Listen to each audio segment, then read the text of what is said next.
And the Lord spoke to Moses, saying, This is the rite for a leper, when he is to be cleansed.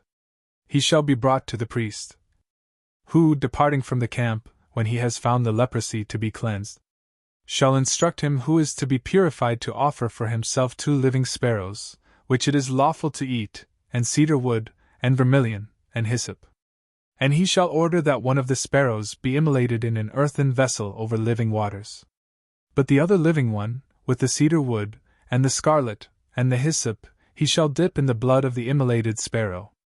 And he shall sprinkle him who is to be cleansed 7 times, so that he may be purified justly. And he shall release the living sparrow, so that it may fly away into the field. And when the man will have washed his clothes, he shall shave all the hair from his body, and he shall be washed with water. And having been purified, he shall enter into the camp, only to this extent, that he may remain outside his own tent for 7 days. And on the 7th day he shall shave the hair of his head, and his beard, and his eyebrows, as well as the hair of his entire body.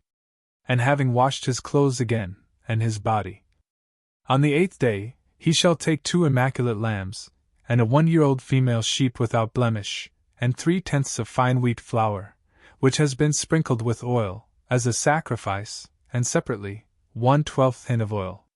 And when the priest purifying the man has presented him and all these things in the sight of the Lord at the door of the tabernacle of the testimony, he shall take a lamb and offer it for transgression, with the 12th hin of oil. And having offered all these before the Lord, he shall immolate the lamb, where the victim for sin is usually immolated with the holocaust, that is, in the holy place. For just as with the one for sin, so also the victim for transgression belongs to the priest. It is the Holy of Holies. And taking some of the blood of the victim, which was immolated for transgression, the priest shall place it upon the tip of the right ear of him who is being cleansed, and upon the thumb of his right hand, and likewise the foot.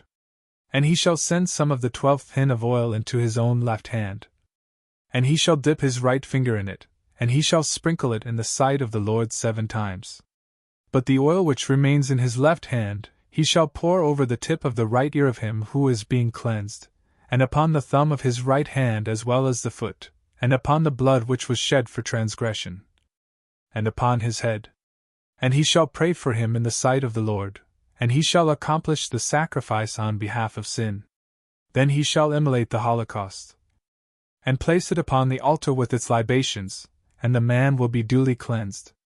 But if he is poor, and his hand is not able to find what has been said, he shall take a lamb as an offering for transgression, so that the priest may pray for him, and a 10th part of fine wheat flour sprinkled with oil, as a sacrifice, and a 12th hin of oil. And 2 turtle-doves or 2 young pigeons, of which one may be for sin, and the other as a holocaust. And he shall offer them on the 8th day of his purification to the priest at the door of the tabernacle of the testimony in the sight of the Lord. And he, receiving the lamb for transgression, and the 12th hin of oil, shall lift them up together. And when the lamb has been immolated, he shall place some of its blood upon the tip of the right ear of him who is being cleansed, and upon the thumb of his right hand, as well as the foot. Yet truly, he shall send part of the oil into his own left hand. And dipping the finger of his right hand in it, he shall sprinkle it 7 times before the Lord. And he shall touch the tip of the right ear of him who is being cleansed, and the thumb of his right hand, as well as the foot, in the place of the blood which was shed for transgression. But the remaining part of the oil which is in his left hand, he shall send upon the head of the one being purified, to appease the Lord on his behalf.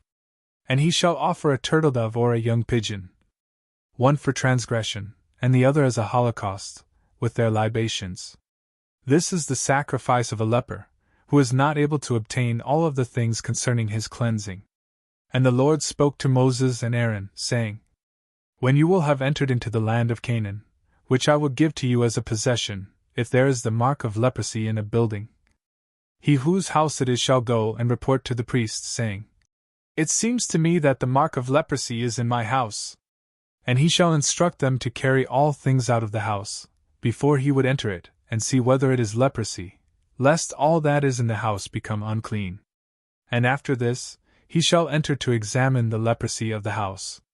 And when he will have seen in its walls something like little hollows, deformed with paleness or redness, and lower than the remaining surface, he shall exit by the door of the house, and immediately close it up for 7 days. And returning on the 7th day, he shall examine it.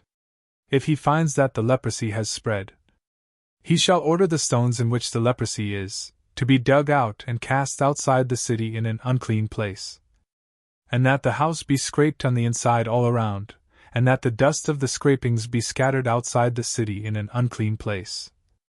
And that other stones be put back, in place of those which had been taken away, and that the house be plastered with other mortar. But if, after the stones have been dug out, and the dust wiped away, and it is plastered with other clay, the priest, upon entering, will have seen that the leprosy has returned, and that the walls are sprinkled with spots, then it is a persistent leprosy, and the house is unclean. And so they shall promptly destroy it, and shall cast its stones and timber, and also all the dust, outside the town in an unclean place. Whoever enters into the house when it is closed up shall be unclean until evening. And whoever will have slept in it, or eaten anything, shall wash his clothes.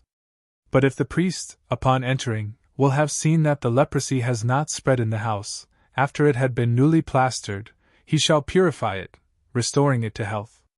And for its purification, he shall take 2 sparrows, and cedar wood, and vermilion, as well as hyssop.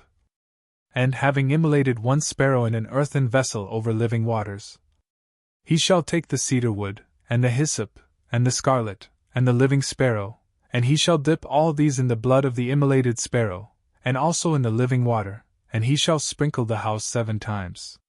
And he shall purify it as much with the blood of the sparrow as with the living water, and with the living sparrow, and the cedar wood, and the hyssop, and the vermilion. And when he has released the sparrow to fly freely away into the field, he shall pray for the house, and it shall be justly cleansed. This is the law of every kind of leprosy and plague. Of the leprosy of garments and houses. Of scars and erupting pustules, of a shining spot, when the appearance is also variegated, so that it can be known at what time a thing is clean or unclean.